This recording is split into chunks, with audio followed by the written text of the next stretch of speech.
Donlan, Achilles never had a chance. Achilles never had a chance. Michael Donlan.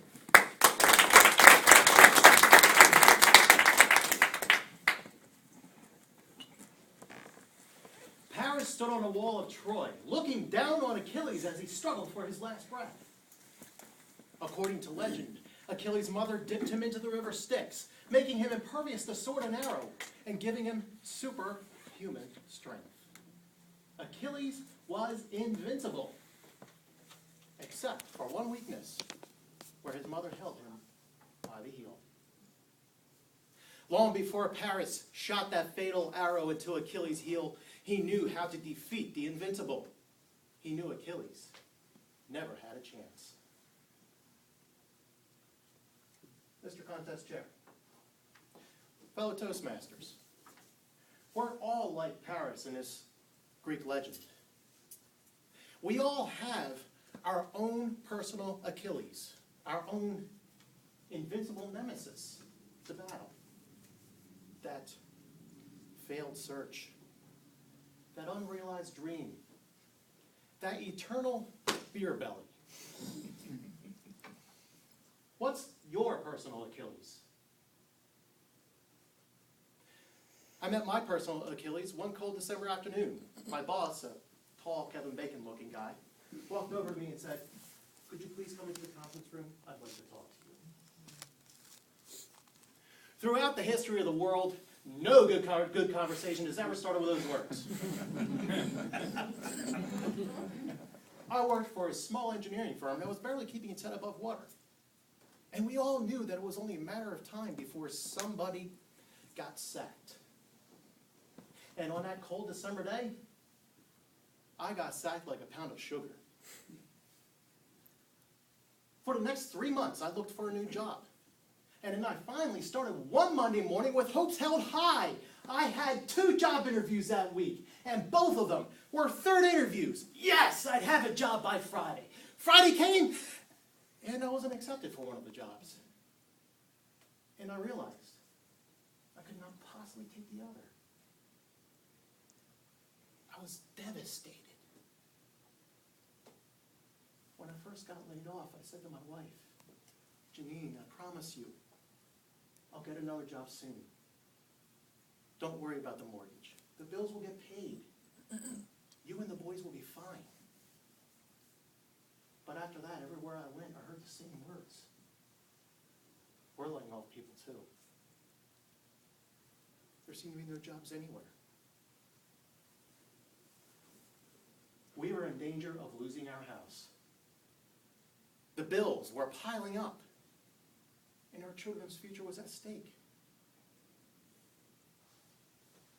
It was then that I saw my personal Achilles walk through the thick fog of a dark future. He raised his sword, forged in despair and desperation, ready to cut me down. Suddenly, time froze, and I heard a small voice come from deep within my gut.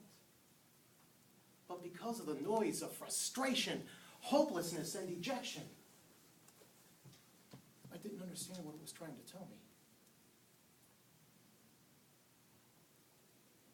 Normally, my wife is the negative Nancy in our relationship. And she calls me Captain Sunshine. For years, she has threatened to strangle that annoying little bluebird of happiness that seems to continuously fly around my head. But now she realized that my bluebird of happiness had taken a serious beating and was now hiding in a dark corner of the house, looking a little disoriented. She realized it was time to let her little bluebird out of its cage for a little while. She said to me, "Mike, I believe in you. You're going to find another job soon. But please try to have a little patience." That's it! That's what the voice was saying. Patience! Have patience.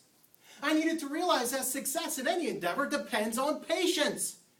Because patience is the bedrock of persistence. And persistence is the final step before success. Back in Troy, Paris knew that with Achilles' impervious skin and superhuman strength, he could never take him face to face. So instead, he decided to wait patiently for a small window of opportunity. And one day, that opportunity arrived as Achilles walked with his back to Paris and his heel exposed. Paris picked up his bow, and he took out an arrow, and he aimed carefully.